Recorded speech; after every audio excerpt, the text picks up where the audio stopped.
क्या इसराइल अब अपने सबसे बड़े सहयोगी अमेरिका की भी नहीं सुन रहा? क्या बेंजामिन नेतन्याहू ने डोनाल्ड ट्रंप की सीधी अपील को दरकिनार कर दिया? और क्या लेबनान पर ताजा हमला सिर्फ एक सैन्य कार्रवाई नहीं बल्कि अमेरिका इसराइल रिश्तों में बढ़ती दरार का संकेत है? इन सवालों की वजह है दक्षिणी लेबनान में इसराइल का ताजा हमला। ऐसा हमला जिसने सिर्फ 16 लोगों की जान नहीं ली बल्कि अमेरिका और ईरान के बीच होने जा रहे एक बड़े समझौते को भी ऐन मौके पर पटरी से उतार दिया। दरअसल पिछले कई हफ्तों से अमेरिका और ईरान के बीच युद्ध समाप्ति और तनाव कम करने को लेकर बातचीत चल रही थी। स्विट्जरलैंड में एक औपचारिक समारोह की तैयारी थी। अमेरिकी राष्ट्रपति जेडी वैंस इस समझौते के हस्ताक्षर कार्यक्रम में शामिल होने के लिए रवाना होने वाले थे, लेकिन उससे ठीक पहले घटनाक्रम ने नाटकीय मोड़ ले लिया। अमेरिकी राष्ट्रपति डोनाल्ड ट्रंप ने सार्वजनिक रूप से अपील की थी कि लेबनान, हिजबुल्लाह और इसराइल सभी पक्ष संयम बरतें और किसी भी तरह की सैन्य कार्रवाई से बचें। ट्रंप ने कहा था कि अमेरिका शांति चाहता है, बाजार शांति चाहते हैं, तेल की कीमतें नीचे आ रही हैं और बातचीत को मौका दिया जाना चाहिए। लेकिन ट्रंप की इस अपील के कुछ ही घंटों बाद इस्राएली सेना ने दक्षिणी लेबनान के नबातीह इलाके में बड़े पैमाने पर हवाई और जमीनी कार्रवाई शुरू कर दी। रिपोर्टों के मुताबिक नबातीह, कफर जौज, कफर रेमन, जिवदीन, कफर तिबनीत और रेहान हाइट्स समेत कई इलाकों में जबरदस्त बमबारी की गई। कई घर तबाह हो गए। कम से कम 16 लोग मारे जाने की खबर सामने आई। इसराइल का कहना है कि उसकी कार्रवाई हिजबुल्लाह के खिलाफ थी, लेकिन जवाब में हिजबुल्लाह ने भी दावा किया कि उसने गाइडेड मिसाइलों से इसराइल के 3 अत्याधुनिक मरकवा टैंक को निशाना बनाया और उनमें आग लगा दी। यानी जिस संघर्ष को सीमित रखने की कोशिश हो रही थी वह एक बार फिर से भड़क गई है। असली कहानी यह है कि इस हमले के बाद ईरान ने स्विट्जरलैंड जाने से इनकार कर दिया। ईरानी मीडिया के मुताबिक जब तक लेबनान में युद्ध विराम लागू नहीं होगा तब तक अमेरिका के साथ प्रस्तावित बैठक आगे नहीं बढ़ेगी। इसके बाद अमेरिकी उपराष्ट्रपति जेडी वैंस का दौरा भी रद्द हुआ। यानी एक सैन्य कार्रवाई ने सीधे तौर पर अमेरिका के सबसे महत्वपूर्ण कूटनीतिक पहल को रोक दिया। यहीं से सवाल उठने लगे, क्या इसराइल जानबूझकर इस समझौते को रोकना चाहता है?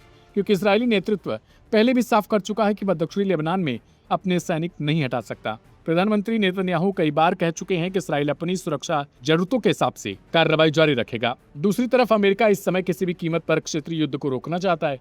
वाशिंगटन जानता है कि अगर लेबनान, हिजबुल्लाह, ईरान और इसराइल के बीच संघर्ष और बढ़ा तो पूरी खाड़ी क्षेत्र की स्थिरता खतरे में पड़ेगी। इसी वजह से जेडी वैंस का बयान बेहद अहम माना जा रहा है। वैंस ने इसराइल को याद दिलाया कि दुनिया में शायद डोनाल्ड ट्रंप ही ऐसे नेता हैं जो सबसे मजबूती से इसराइल का समर्थन करते हैं।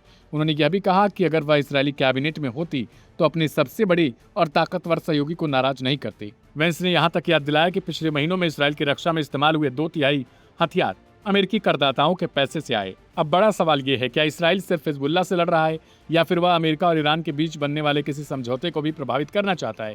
क्योंकि अगर अमेरिका और ईरान के बीच समझौता होता है तो क्षेत्रीय राजनीति का पूरा समीकरण बदल सकता है और होने वाली सैकड़ों मौतें थम सकती हैं।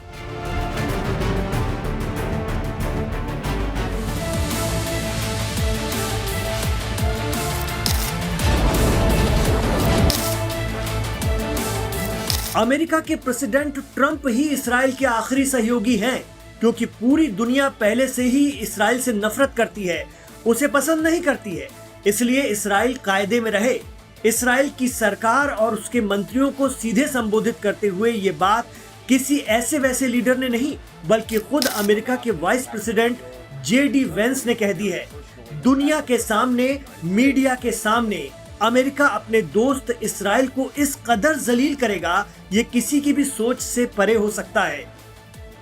लेकिन ऐसा हुआ है और वो अमेरिका है जिसे चाहे उठा दे और जिसे चाहे गिरा दे। हाँ, वो अलग बात है कि वियतनाम वॉर के बाद मौजूदा पीढ़ी इस बात की गवाह रहेगी कि किसी देश ने अमेरिका को भी घुटनों पर ला दिया था, और वो है ईरान। लेकिन अब ईरान से सुलह कर चुके अमेरिका का गुस्सा इसराइल पर भड़का है। जेडी वेंस ने इसराइल को बहुत कर्रा सुना दिया है। वेंस ने नेतन्याहू के प्रशासन को अमेरिका के साथ खिलवाड़ न करने और ज्यादा 3-5 न करने की चेतावनी देते हुए कह दिया है कि हद से ज्यादा बढ़ेंगे तो उन्हें सब कुछ खोना पड़ सकता है। एक्सपर्ट कहते हैं कि यहाँ इशारा यही था कि अमेरिका को अगर बचाना आता है तो मिटाने में भी वक्त नहीं लगेगा। हर देश ईरान तो होता नहीं है जो भिड़ जाए।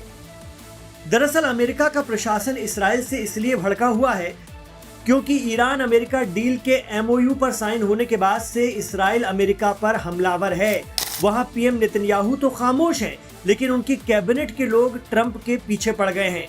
वजह यह भी है कि इस डील से ईरान बहुत ताकतवर हो गया है और इसराइल को कुछ नहीं मिला, रुसवाई हाथ लगी। यही वजह है कि इसराइल के नेताओं को बात चुभ रही है और वो ट्रंप प्रशासन को कोस रहे हैं। गुरुवार दिन भर तो अमेरिका ने सुना सहन किया, लेकिन फिर जब सब्र का बांध टूटा तो ट्रंप ने सीधे ना कुछ कहते हुए जेडी वेंस को आगे किया। वैसे भी जेडी वेंस इसराइल को ज्यादा भाव नहीं देते हैं और अमेरिका में इसराइल समर्थित लॉबी ना उन्हें पसंद करती है और ना वो उन्हें। वो अपने हार्डकोर वोटर मागा पीपल्स के प्रति खुद को जवाबदेह मानते हैं, जो जंग के खिलाफ है, और मागा पीपल्स ये मानते हैं कि शहीद होना है तो हम अपने देश के लिए होंगे, इसराइल के चक्कर में दूसरे की जमीन पर जाकर क्यों मरे। उपराष्ट्रपति जेडी वेंस ने मीडिया के सामने आकर ये तक कह दिया कि अगर मैं इस्राएली सरकार के मंत्रिमंडल में होता तो शायद मैं अपने एकमात्र शक्तिशाली सहयोगी पर हमला नहीं कर रहा होता। वेंस ने ये बयान उन खबरों के बाद दिया जिनमें कहा गया था कि पीएम बेंजामिन नेतन्याहू और उनके सहयोगी इस समझौते से बेहद नाराज हैं। वेंस ने इसराइल को याद दिलाया कि इसराइल की सुरक्षा में इस्तेमाल होने वाले करीब 2/3 रक्षा हथियार अमेरिका ने बनाए हैं और उन पर अमेरिकी टैक्स पेयर्स का पैसा लगा है। उन्होंने इनडायरेक्ट ये भी समझा दिया कि अमेरिका के बगैर इसराइल कुछ नहीं है। अमेरिका का हाथ न हो तो ईरान इसराइल को गजा बनाकर रख देगा। इसलिए अगर ट्रंप ने कुछ सोच समझकर ईरान के साथ समझौता अंजाम दिया है तो ज्यादा आंखें दिखाने की जरूरत नहीं है। तुम हमसे हो, हम तुमसे नहीं। और वही बात जिसकी सबसे ज्यादा चर्चा हो रही है कि पूरी दुनिया आपको नापसंद करती है, बस ट्रंप ही इसराइल के आखिरी सहयोगी हैं। अब अगर उनको भी भला बुरा कहोगे तो हम भी मुंह फेर लेंगे, फिर आपका आप जानो। जानकार कहते हैं कि जेडी वेंस के बयान में ऐसे कई इशारे छिपे हुए थे जो इसराइल को उसकी जगह याद दिलाने के लिए किए जा रहे थे। वहीं ईरान के सुप्रीम लीडर इमाम आयतुल्लाह मुज्तबा खामनेई ने लिखा कि उन्होंने अमेरिका के साथ डील का फैसला इस भरोसे पर लिया कि ईरानी अधिकारियों ने देश के हितों और एक्सेस ऑफ रेजिस्टेंस यानी हिजबुल्लाह, हूती, हज़्दुश्शाबी की रक्षा का वादा किया है। उन्होंने ये भी कहा है कि अगर अमेरिका जरूरत से ज्यादा रियायतें मांगेगा तो ईरान उसके सामने नहीं झुकेगा। खामनेई ने दावा किया कि डोनाल्ड ट्रंप ने यह समझौता मजबूरी में किया है।